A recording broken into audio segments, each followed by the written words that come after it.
Hello student, आज हम लोग lesson 12 defence system of India के बारे में पढ़ेंगे। हमारे यहाँ इंडिया में जो डिफेंस सिस्टम का मतलब होता है जो देश की रक्षा करते हैं, और इसको हम लोग जो है मेजर तीन डिवीज़न में थ्री डिवीज़न में डिवाइड कर देते हैं। First army, second is the navy and third is the air force. Army, Indian army is the one of the powerful and leading आर्मीज of the world. India is proud of having a well organized and disciplined and devoted army। India जो है विश्व की मानी हुई एक powerful army है, और ये आर्मी अपने काम के लिए डिवोटेड है और किसी भी कॉस्ट को चुकाने के लिए तैयार है।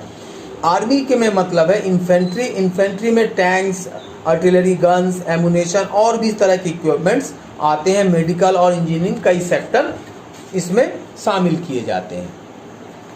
अब आर्मी के जो रैंक्स होते हैं वो रैंक्स कहाँ से शुरू होते हैं? General, lieutenant general, major general, brigadier, colonel, lieutenant colonel, इस तरह की ऑफिसर रैंक्स होते हैं। इसी तरह से सोल्जर्स में भी रैंक होते हैं, जैसे मेजर, सूबेदार, हवलदार, नायक, लांस नायक, सोल्जर, जेसीओ। इस तरह के हमारे आर्मी में पोस्ट तैयार किए गए हैं, और इस तरह से पोस्ट के हिसाब से वो अपनी ड्यूटीज़ को फुलफिल करते हैं। सेकंड पार्ट जो है हमारा नेवी का। नेवी मतलब होता है ये जो आर्मी है ये थल में काम करती है और नेवी जल में काम करती है। ये हमारे हिंदुस्तान के, इंडिया के नेवी उस पार्ट में सिक्योरिटी प्रोवाइड करती है जहाँ पे समुद्र है, चाहे वो अरेबियन सी हो, चाहे वो बंगाल सी हो, चाहे वो अनदर सीज हो, वहाँ पे नेवी अपने रोल को प्ले करती है। नेवी को हम लोग तीन हिस्सों में बांट देते हैं: eastern naval command, western naval command and southern naval command. यहाँ भी आर्मी की तरह पोस्ट तैयार किए गए हैं। Rank of the officer: admiral, vice admiral, real admiral, commodore, captain, commander. तो इस तरह के इनके पोस्ट होते हैं। तो ये हमारे सी एरियाज को प्रोटेक्ट करती है। थर्ड पार्ट जो होती है हमारी एयर फोर्स।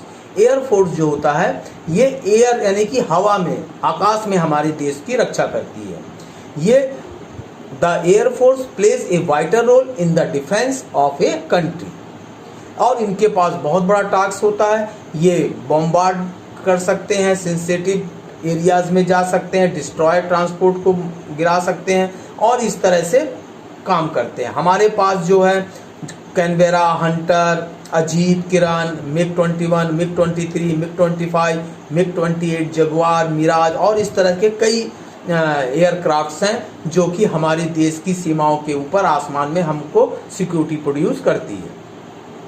अब इनके जो रैंक होते हैं ऑफिसर के: air chief marshal, air marshal, air vice marshal, air commander, group captain, इस तरह के इनके ऑफिसर के रैंक्स होते हैं।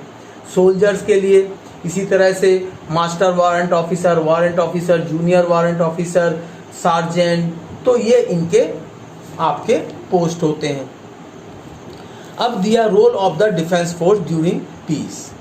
ड्यूरिंग पीस मतलब जब देश में शांति का वातावरण हो, किसी तरह की कोई फाइट्स वगैरह ना हो रही हो, तो हमारी जो फोर्स होती है इंडिविजुअली अपने कंट्रीज के अंदर भी, किसी भी डिजास्टर टाइम में, फ्लड टाइम में, अर्थक्वेक के टाइम्स में, नेशनल क्लाइमेट्स एक्सीडेंट के समय हमारी मदद करती है। प्लस यूएन की जो पीस कीपिंग फोर्स है वहाँ भी अपने एक्टिविटीज़ के साथ इन्वॉल्व रहती है, और डिफरेंट कंट्रीज़ में जाके वो अपने रोल को प्ले करती है।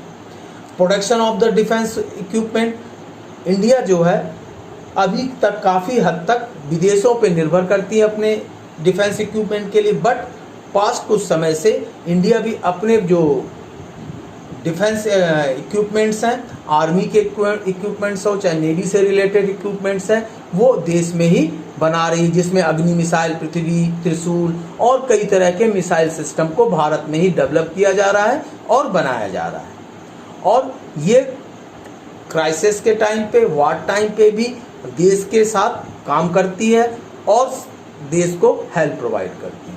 Thank you.